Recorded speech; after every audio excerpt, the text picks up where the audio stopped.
On January 29, 2025, an extraordinary aviation incident occurred over Washington, D.C.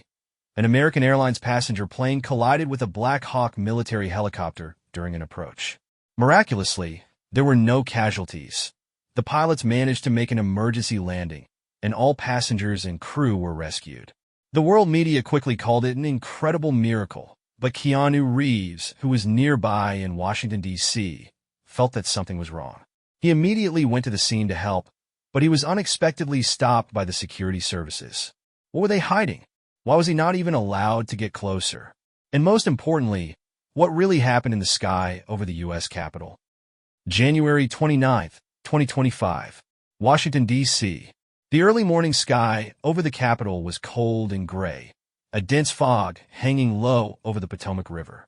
Inside Reagan National Airport, flights continued as usual, passengers moving through terminals, checking their phones, sipping their overpriced coffees. At precisely 7:42 a.m., American Airlines Flight 417, a Bombardier CRJ-700, was on final approach. The air traffic controller guided the aircraft toward runway 19, his voice steady, rehearsed. The flight was coming in from Wichita, carrying 60 passengers and 4 crew members, including families, businessmen, and athletes returning from a national figure skating competition.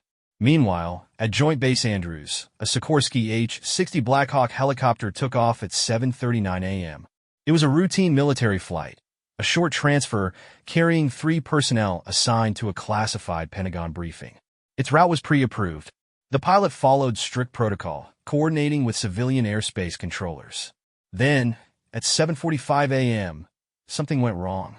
The CRJ-700 was descending as expected, but as it passed through 3,000 feet, it was suddenly in the direct path of the Black Hawk. The alarm inside the aircraft blared, a collision alert. The pilots reacted instantly, yanking the controls, pulling the aircraft to the left, trying to gain altitude. The Black Hawk pilot made a sharp, evasive maneuver, but it was too late to avoid contact entirely. The impact was minor, but catastrophic. The helicopter clipped the jet's right wing, shearing off a section of its outer flap. The CRJ-700 shuddered violently. Its trajectory destabilized. Passengers inside screamed as oxygen masks deployed. In the cockpit, the pilots fought the controls, battling turbulence and gravity. The Black Hawk, spinning from the impact, issued a mayday call as it spiraled downward. Yet in a feat of remarkable skill, both pilots, civilian and military, managed to prevent the worst. The Black Hawk executed an emergency landing on the outskirts of the city, smashing into an empty field behind a row of government buildings. The CRJ-700, though crippled, continued its descent. At 7:50 a.m., the jet skidded onto the runway, tires screeching, sparks trailing its damaged wing. Emergency responders rushed onto the tarmac, preparing for the worst. But against all odds, there were no fatalities. By 8 a.m., the entire area was on lockdown. Federal Aviation Administration, FAA, officials, National Transportation Safety Board, NTSB, investigators, and military personnel converged on the scene. There was confusion, shock, but something else as well. A sense of urgency that did not seem entirely procedural. Keanu Reeves had been in Washington for a charity event, a quiet appearance away from media attention. He had planned to leave for Toronto later that afternoon, but when he saw the breaking news alert about the near disaster at Reagan National, something pulled him in. It wasn't just curiosity. He had a personal connection. A close friend, journalist Michael Vance, had texted him the night before, saying he was boarding that very flight. "There's something big, man. If I don't make it to London, look into it." It had seemed like a joke at the time. Now, it wasn't funny. By 8:30 a.m., Keanu was in a car heading toward the airport. He wasn't sure what he would do, but his instincts told him to get there, to see it with his own eyes. When he arrived, the place was swarming with agents, FBI, NTSB, and others who weren't wearing any obvious badges. The entire crash site had been cordoned off with military precision. Keanu stepped out of the car, pulling his jacket tighter against the cold. He wasn't an investigator, but he knew enough to recognize when something felt off. The response was too swift, too coordinated. He approached the perimeter, where reporters and photographers were already being held back. A man in a dark suit, earpiece visible, intercepted him before he could take another step. "Mr. Reeves, this is a restricted area." "I know," Keanu said. "I just want to know if Michael Vance is all right." The agent didn't react. "We have no information to share at this time." "Then let me help. I've worked with first responders before." The agent shook his head. "That won't be possible." The exchange lasted less than a minute, but it was enough for Keanu to understand. They weren't just keeping out reporters, they were keeping everyone out. There was more happening here than just an accident investigation. By noon, news reports were in full swing. The FAA had issued a preliminary statement, an unfortunate mid-air near collision due to navigational miscommunication. The focus was on how miraculous it was that nobody died. There were interviews with relieved passengers praised for the pilots, but there were also missing details. No footage of the crash had been released, despite multiple security cameras near the airport. The names of the military personnel aboard the Black Hawk were not disclosed. Some passengers claimed that they were asked to sign confidentiality agreements before leaving the airport. Keanu watched the news unfold from a nearby cafe, sipping black coffee. Something wasn't right. Then his phone buzzed. A blocked number. A text message. For words. Asterisk, don't ask questions. Walk away. Asterisk. By the time the sun reached its peak over Washington, the entire area surrounding Reagan National Airport was locked down under a thick veil of federal oversight. The immediate aftermath of the incident had played out in front of the world's eyes, yet the deeper layers of the event were shrouded in an unsettling silence. Official statements provided minimal details, repeating the same rhetoric about airspace miscommunication and technical failures. Keanu Reeves sat in the back of a rented black SUV parked across from the restricted zone. His driver had left to get coffee, leaving him alone with his thoughts. The cryptic text message still sat open on his phone screen. He had ignored it for now, but it lingered like an echo in his mind. Someone out there knew more than they were letting on, and they didn't want him looking further. A sudden movement caught his eye. A procession of unmarked black SUVs slipping through the security perimeter near the crash site. Military personnel and what appeared to be high-ranking officials exited the vehicles and disappeared beyond the fences. There was no reason for such heavy government presence if this was just a standard accident investigation. The first signs of irregularities began to surface when aviation analysts realized that the flight's black box, which should have been recovered within hours, had yet to be accounted for.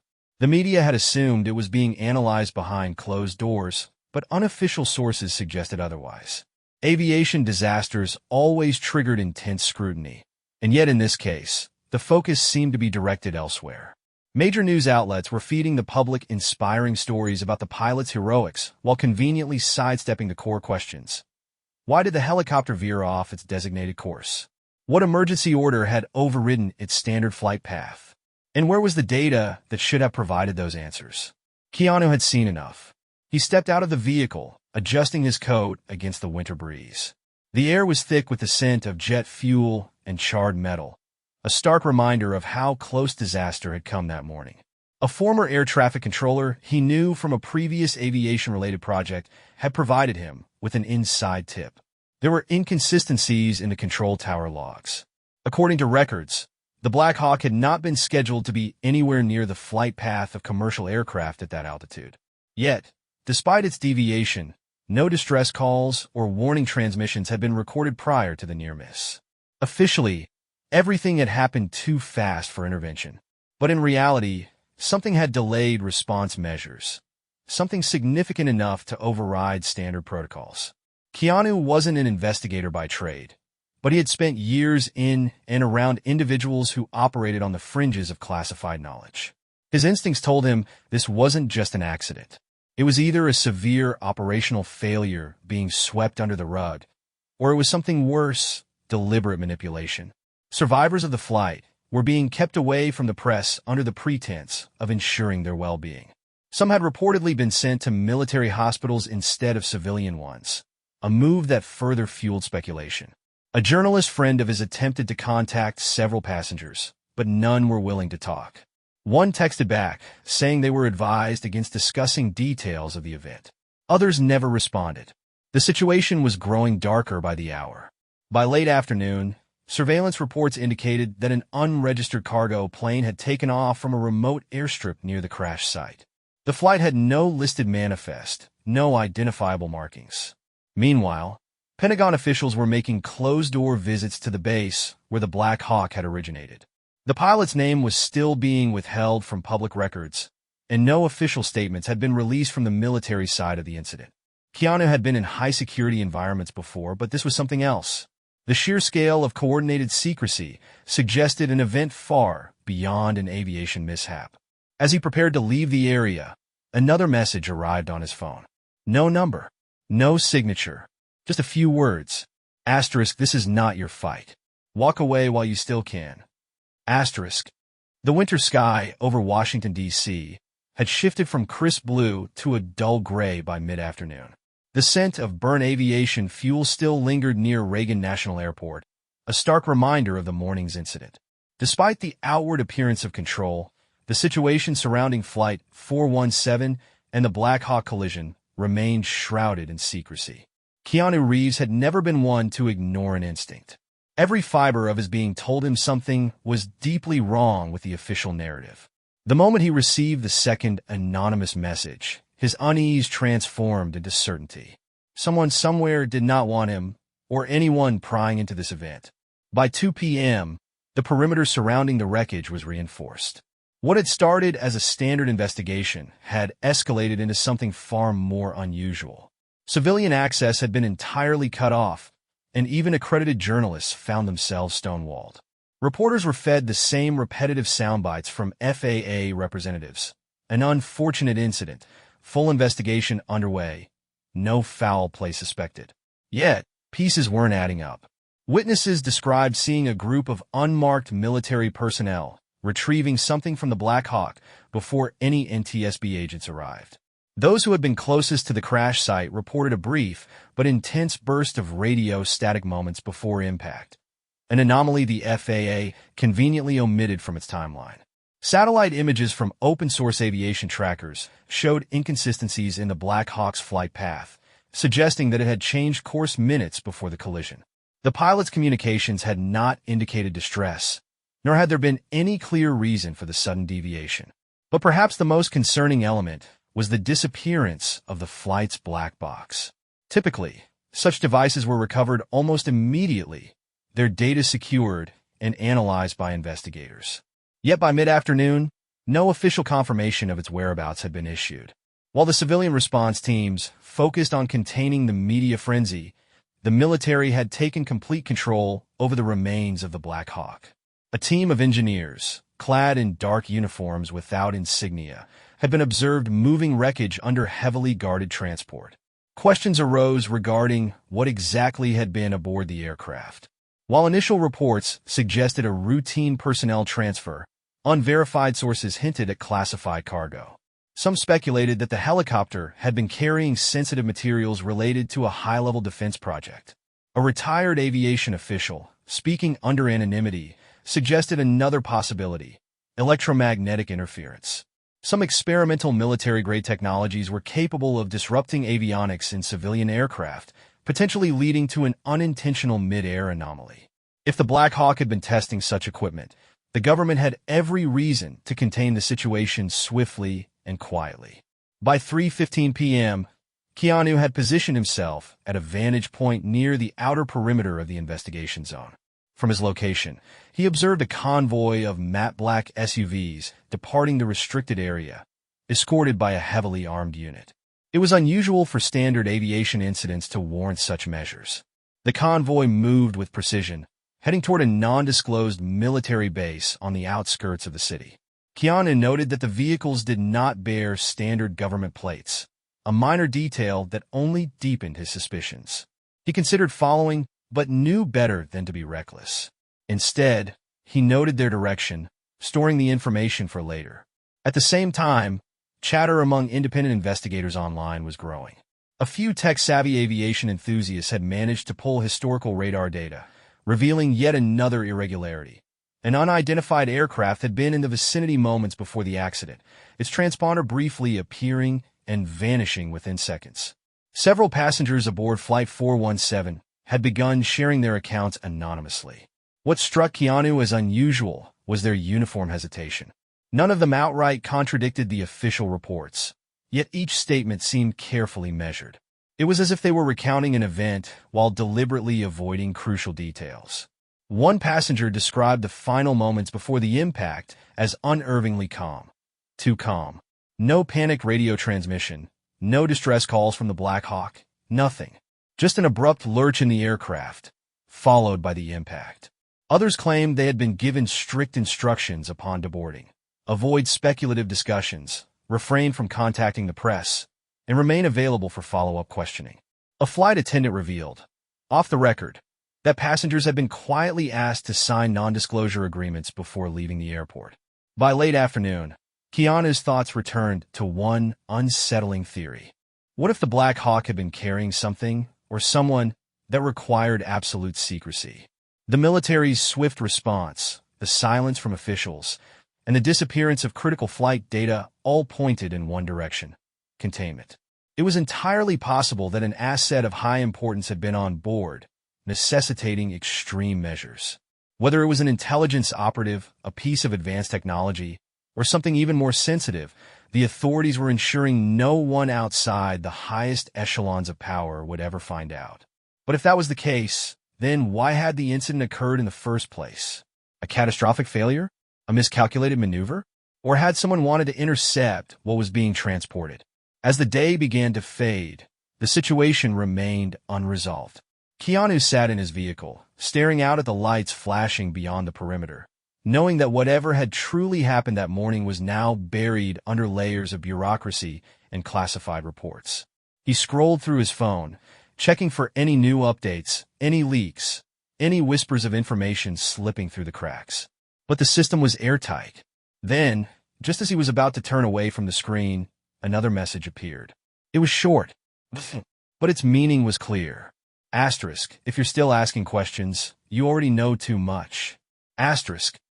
By 5 p.m., the sun was beginning to set over Washington, casting long shadows across the cordoned-off wreckage site near Reagan National Airport. The aftermath of the near-catastrophic collision was being swiftly erased from the public eye. Military personnel continued their tight control of the area, ensuring that no unauthorized eyes witnessed anything that might contradict the official narrative. Keanu Reeves remained on the periphery, an observer in the midst of a controlled crisis. He had seen manufactured stories before, but rarely on this scale. The government's grip on the flow of information was absolute, and yet the gaps in the narrative were glaring. Mainstream news outlets had fully adopted the FAA's official stance. Pilot error, unfortunate miscommunication, no long-term threat to civilian air traffic. Interviews with relieved passengers focused on their gratitude for surviving the ordeal, while aviation experts were carefully selected to reinforce the notion that nothing extraordinary had occurred. Yet, for those paying attention, it was clear that something vital was missing. Despite the sheer amount of cameras, security footage, and radar data available, no visual confirmation of the actual moment of impact had surfaced. Any footage from the airport's advanced surveillance network was either non-existent or being suppressed. Meanwhile, the absence of the flight's black box data remained the largest unspoken anomaly. Normally, a flight recorder was the most crucial piece of evidence in any aviation event, yet its status was deliberately ignored by officials. The military's presence around the wreckage had also intensified, with no signs of their withdrawal. Typically, their involvement would have been minimal, perhaps limited to coordination with civilian agencies. Instead, they had effectively seized jurisdiction over the entire event. A closer examination of radar records revealed something even more unusual. About 20 minutes before its scheduled descent, Flight 417 had made an unexplained course correction, a minor but distinct deviation from the standard approach pattern. Pilots followed air traffic control directives with near religious adherence, and any deviation, especially near a major airport, would have been immediately flagged. Yet, there was no record of such a command. The only available explanation was that either the pilots had acted independently, highly unlikely, or they had received an instruction off record. The Black Hawk's sudden appearance in restricted airspace compounded the mystery. There was no scheduled military exercise in the area, no clearance for low-altitude maneuvers over a major commercial corridor. Despite this, No official seemed remotely interested in why a highly trained military pilot had placed his aircraft in such a vulnerable position. At 6 p.m., just as the last civilian media crews were being ushered away, several large cargo trucks rolled into the investigation site. Under normal circumstances, aircraft wreckage was preserved and meticulously reconstructed to determine the cause of an incident. But in this case, the debris was being rapidly loaded onto the transports. The lack of transparency was staggering. The remains of Flight 417 and the Black Hawk weren't being preserved for investigation. They were being removed. Within hours, any trace of the aircraft would be gone, classified under an ongoing federal review. Aviation safety analysts who had been following the event were being uncharacteristically silent. Those who had initially commented on the inconsistencies in public forums suddenly withdrew their statements. Some prominent voices in the field even began retracting their earlier criticisms, replacing them with vague acknowledgments of a miscommunication error. It was a coordinated effort to rewrite the past in real time. Even as the wreckage was being carted away, another unsettling development was taking place. Passengers of Flight 417 had effectively disappeared from public view. A few had initially spoken to the press, offering routine accounts of the emergency landing. But by evening, none were available for follow-up interviews. Attempts to contact them through social media and independent sources led nowhere. Their online activity ceased entirely, as if they had been instructed or compelled to withdraw from any further discussion. More concerning was the fate of journalist Michael Vance, the man who had sent Keanu the cryptic message the night before the flight. Despite being confirmed as a passenger, his name had been omitted from official survivor lists. Efforts to locate him at local hospitals turned up nothing. No news outlets mentioned him, and none of his usual contacts had heard from him since the incident. If Michael had been trying to uncover something before the flight, it was clear that he had gotten too close to the truth. Now, he was missing, and Keanu had little doubt that it was intentional. By 7 p.m., the streets surrounding the airport were largely emptied. The sense of unease had settled into something heavier, an unshakable certainty that something vast and orchestrated was unfolding. Then, just as Keanu was preparing to leave the area, a figure approached his parked vehicle. The man was nondescript, dressed in casual civilian clothing, but his movements were too deliberate to be random. He placed an envelope through the barely open window and walked away without a word. Inside the envelope was a single photograph, grainy, likely captured from a surveillance feed. It showed a group of men in military uniforms loading something into an unmarked vehicle at the crash site.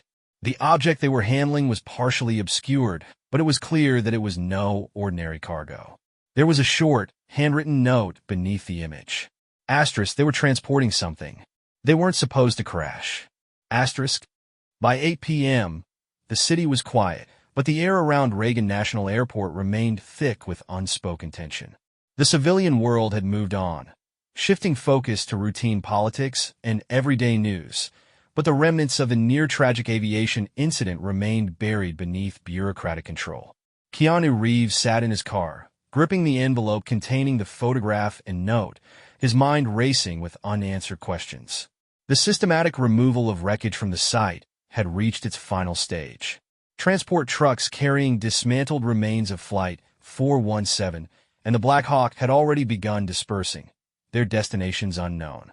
Keanu had watched their departure through a pair of binoculars, carefully noting how each convoy was directed by military personnel rather than civilian investigators.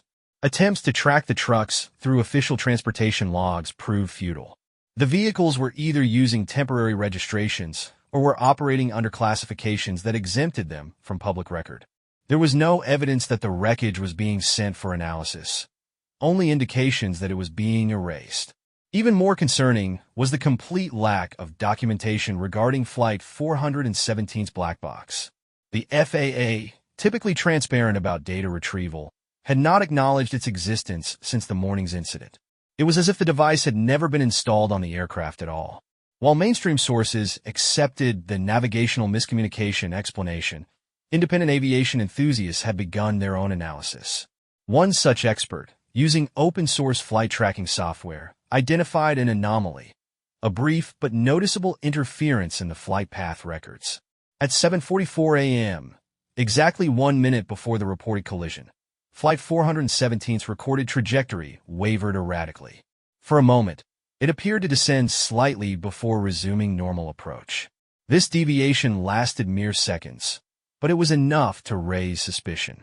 Simultaneously, the Black Hawk's transponder momentarily disappeared from civilian radar. Normally, such disruptions were rare and attributed to temporary signal loss, but the timing was too coincidental. Experts debated whether an external factor had caused the disturbance, such as electromagnetic interference or an unauthorized transmission disrupting air traffic control. By 9:30 p.m., Keanu had exhausted every possible means of reaching Michael Vance, the journalist who had sent him the cryptic message the night before. There was no trace of him in local hospitals, nor had he been processed through emergency response systems. Calls to his usual contacts were met with silence. An inquiry at the hotel where Vance had been staying revealed that he had checked out early that morning, several hours before the flight took off. His room had been cleared out, his belongings removed. No one could recall seeing him leave. It was an intentional erasure. A journalist doesn't just vanish. Not unless someone wants them to. Determined to find any remaining inconsistencies, Keanu gained access to an early passenger manifest of Flight 417. At first glance, nothing seemed unusual. Business travelers, families, and competition athletes returning home. But upon closer inspection, one seat was marked with a symbol indicating a government reservation. The identity of this passenger was absent from the list released to the media. While airlines occasionally reserve seats for officials traveling under discretion, such records were typically verifiable. This seat, however, had no paper trail. Whoever had occupied it was missing, just like Michael Vance. At 10:15 p.m., Keanu received another anonymous text message.